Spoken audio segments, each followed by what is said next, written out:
Hi everybody! So I'm making this video to share some advice about how you get unstuck in life.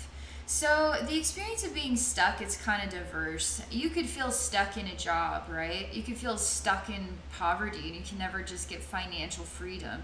You could feel stuck, emotionally stuck, feeling just sad for no reason, feeling like you don't fit in. You could feel stuck in all different kinds of ways, and I think everybody on this planet feels stuck in one way or another. Part of being here is solving the riddle of your life. It wants to make you feel stuck. Are you going to allow life to make you feel stuck? Because if you are, now life is bigger than you are. And you deserve to feel stuck now. Because you're allowing yourself to be stuck, you're allowing yourself to perceive yourself as stuck, instead of allowing yourself to say, hey, you know what? My soul, my higher self has a plan here, and that plan is to learn about what it is like to work a job that I have to deal with these people, and I have to overcome these scenarios, and I have to solve these problems, and the job is paying this much money, and I have got to overcome the experience. Your soul is choosing to have scenarios that make it feel challenged. Does that mean you're stuck? Do you have to stay in the job? Do you have to? There is no way out.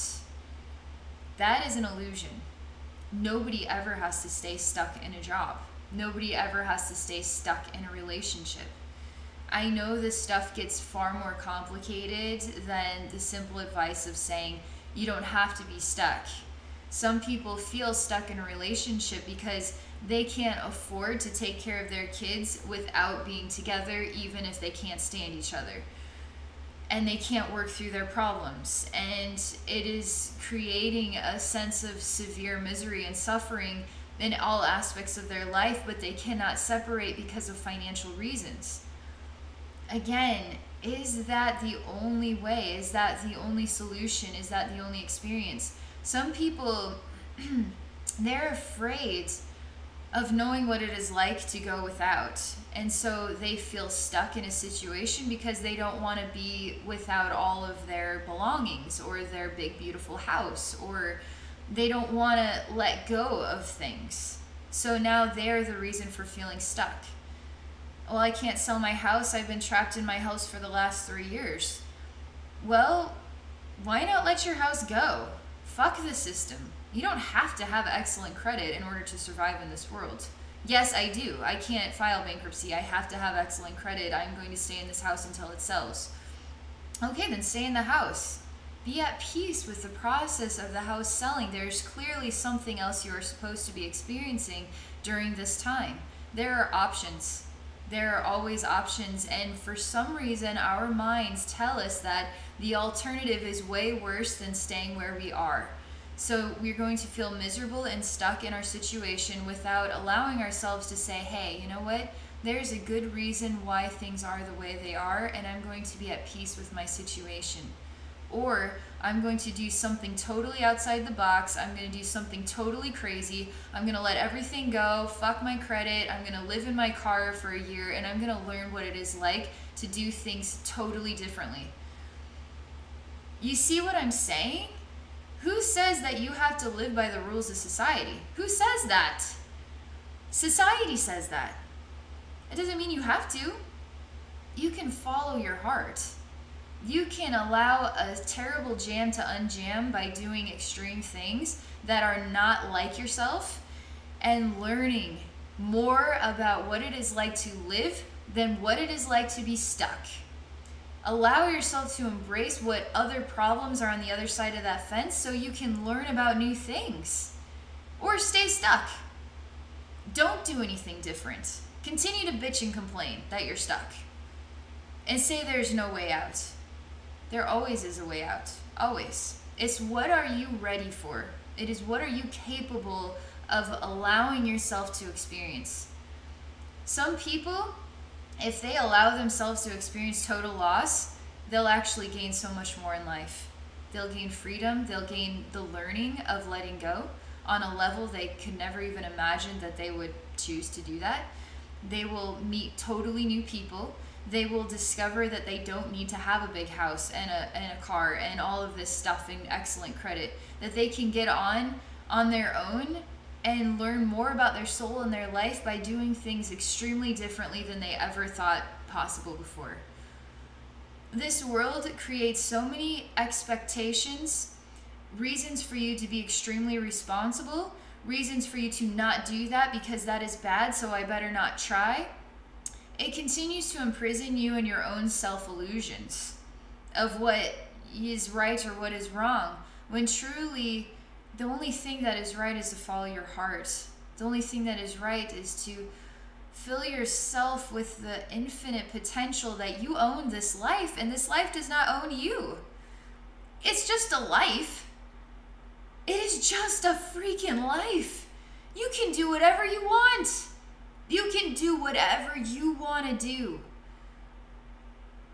So why is it there are so many spiritual people that are afraid to be spiritual people? Because the people at work aren't going to understand. The family members aren't going to understand. So I better live my life for them instead of living my life for myself. So why should I, Abby, feel sorry for you for being stuck because you can't make changes? And you can't be yourself because you're afraid. A lot of people are afraid. But I'm telling you, the awesome news is it's party time. It's celebration time. It's ascension time.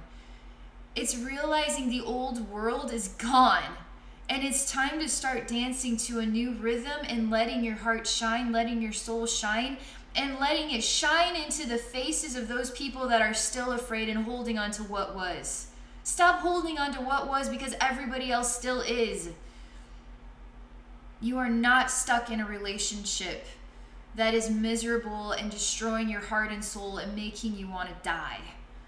That is not living.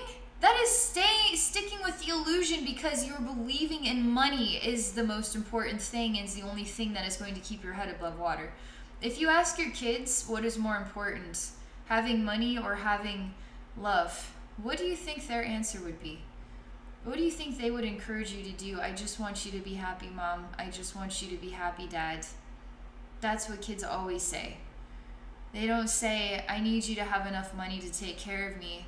There's a lot of people with a lot less, and they are doing amazing things with their kids. Playing board games with them. Taking walks out in nature with them. This stuff is really cheap and affordable things to do. You don't have to have a tablet and a computer and a big house. You can have a couple bedrooms. You can have 3 kids living in one room. You can do it in all kinds of different ways. You don't have to have everything under the sun in order to provide the best life for your kids. The best life for your kids is the life of love and generosity, of sharing your soul with their soul. But stuck, again, isn't just about relationships. It's not just about jobs. It's about emotionally stuck. That people really do feel like they're struggling to get over some odd sorrows, to feel acceptance, to feel happy to be here. Why are you not happy to be here? Is it because you've not met your twin flame yet? The only reason for living is to meet the twin flame. I'm telling you, when you start to discover that there are so many other things to do in this world than just fall in love, you can take up a hobby, you can start singing, you can learn how to play the violin, you can start challenging yourself to speak a foreign language and then book a flight to another country in a year and go eat some French bread. You can do this. You can make a goal for the future instead of a goal for tomorrow where your life just miraculously changes. How often do we just want life to just change overnight? We don't want it to be a process, we just want it to happen.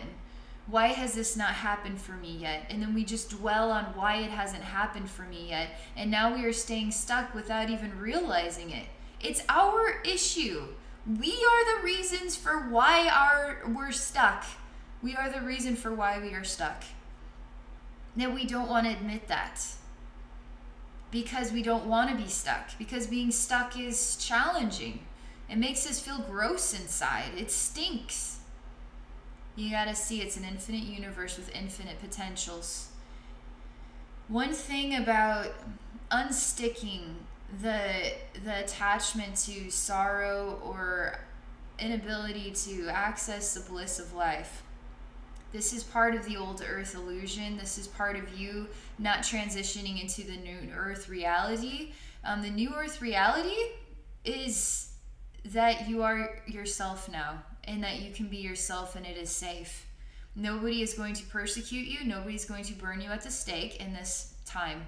Nobody is going to cut your head off for being yourself. Nobody's going to put you in the torture dungeon for being yourself. A lot of us are carrying old fears, and we don't want to be our true selves because of how we've been persecuted in other lifetimes. How are you going to truly be persecuted in this lifetime? Somebody gonna rip your nails out? Somebody gonna burn you alive for saying, I am a soul, and I'm on a soul journey, and I believe in reincarnation, and I have experienced other lifetimes, and I want to share love with you. I want to share unconditional love with you. I want to give a part of my heart to heal your life. I am a distant spiritual healer. A lot of people do not have a clue how that even works and can't fathom how that's possible. That is the true magic of living, is working with energy, connecting with higher consciousness. But until you choose to believe or to perceive that you are ready for that, or that that is a part of your identity, if you not choose to see that as a part of your identity, you will remain sort of beaten down by the old earth reality and the old regime and the structures, and you don't have the freedom to be yourself or to have your own spiritual beliefs. That's all coming from the past. Today is a different day. Today is free.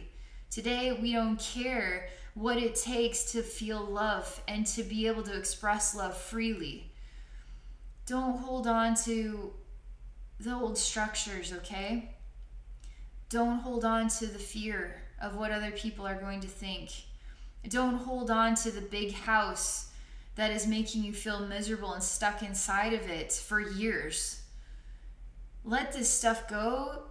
Find the freedom to live. The more you let go, the more freedom that you have to live. Let go of the relationships that didn't work out, so now that you have the freedom to enjoy new relationships. And they can start with friendships. They don't have to start with the infinite, most ultimate romance. They can simply start with, hey, do you want to get lunch sometime? It doesn't have to turn into some sort of hot sexual fantasy. It can simply just be the pleasure of having somebody to talk to. We forget that our soulmates and twin flames also take on these roles, not necessarily meant to be our companion for life, but our best friend for life, our best animal friend for life. As long as they live. These are the realities of our connections with each other, with the world, with our soul, with our life. It's a beautiful thing. I'm going to alter the energy of the conversation because it's far more positive than all of this. I know feeling stuck feels miserable, it feels daunting, it feels trapped, it feels like the dungeon for you. It feels like there's no way out. Often it's money. Often there's reasons, family-related reasons. There's children-related reasons. Often there's no real explanation because there's a deep sorrow, there's a deep longing for something more than this, but that's really coming from you not stepping into being yourself. So usually the emotional stuck experiences are related to you being afraid to be truly yourself and to open up, and not feeling like you have people to help you with to talk to about your spiritual experiences. It is a very thin world on what people are open-minded to hearing or open-minded to talking about. Excuse me. Even I get that way. Even I am just like, I have some extreme experiences and people don't even have a clue how to relate to some of the things that I say. And so I usually just don't even want to go there because I don't want to freak people out. I don't want to burden people.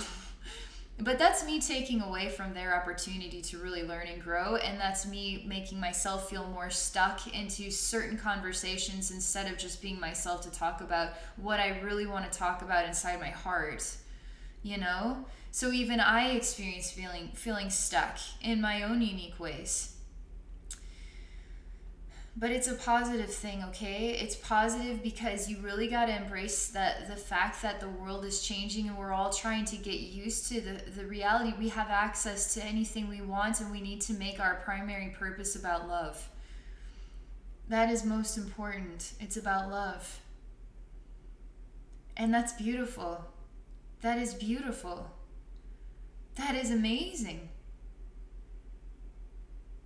There are options. There always are options.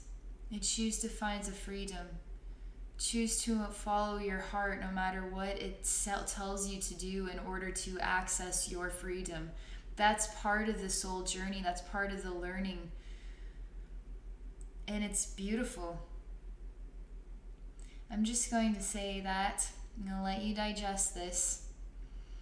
Thank you so much for watching. If you are interested in visiting with me one-on-one, I would love to help you with anything you might feel stuck with. I'm a really nice person. And when you tell me something you are stuck with, I can actually go into your spiritual atmosphere and learn about your energy balance. I can actually access higher wisdom to help you understand how to become unstuck. There are solutions to this. And I would be happy to help you find yours. So visit me at my website at abbynormalswisdomquest.com. Thank you again for watching, and I wish you all a wonderful day.